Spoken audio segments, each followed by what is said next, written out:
चाहे एवरेस्ट पे चढ़ाई की हो, ओलंपिक में पदक लाने की हो या फिर हाई स्कूल के परीक्षा परिणाम की हो, महिलाओं ने हर जगह आज अपने आप को सिद्ध किया है। और भारतीय महिलाओं ने यह सिद्ध किया है कि आज वो किसी भी मामलों से पुरुष से पीछे नहीं है। मित्रों नमस्कार। कल 15 अगस्त है। पूरे देश में तिरंगा फहराएगा बहुत शान के साथ।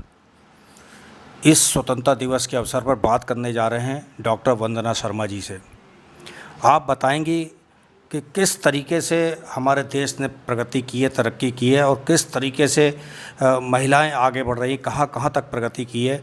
युवाओं के बारे में भी, छात्रों के बारे में भी, देश की तमाम समस्याओं के बारे में भी हम आपसे चर्चा करने जा रहे हैं। ध्यान से सुनिए डॉक्टर वंदना शर्मा को। शिक्षाविद हैं, बरेली कॉलेज में बहुत बड़ी जिम्मेदारियां हैं। पड़ोस के बदायूं ज़िले में आपको आयोग की तरफ से प्रिंसिपल बनाकर भेजा गया था, गिंदो देवी महाविद्यालय में। किन्हीं कारणों से आप बरेली कॉलेज बरेली में आज बड़े पद पर अपनी सेवाएं दे रही हैं। बहुत संभावनाएं आपके अंदर छुपी हुई हैं और बरेली की बहुत होनहार बेटी भी हैं आप।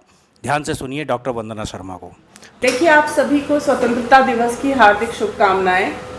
और अगर हम स्वतंत्रता की बात करें तो स्वतंत्रता का वास्तविक अर्थ ये है कि निर्णय लेने की शक्ति आप में निहित हो।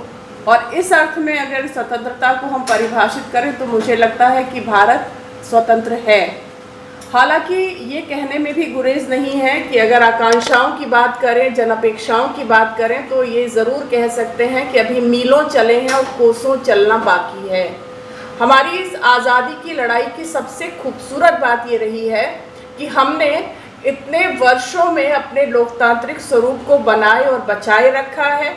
लोकतंत्र पर हमने आंच नहीं आने दी है और at least we are agree to disagree.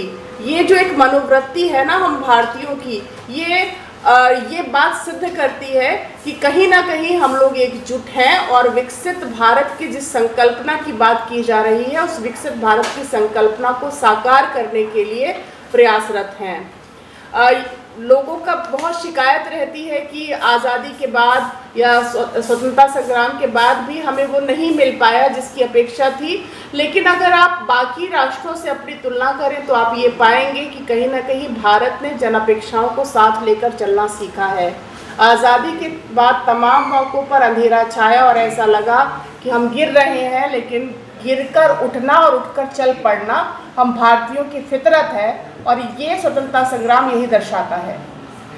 Ma'am, students के लिए कुछ कहना चाहेंगी? कुछ अपेक्षाएं राष्ट्र की हैं और राष्ट्र को उनसे अपेक्षाएं हैं, चर्चा करेंगी?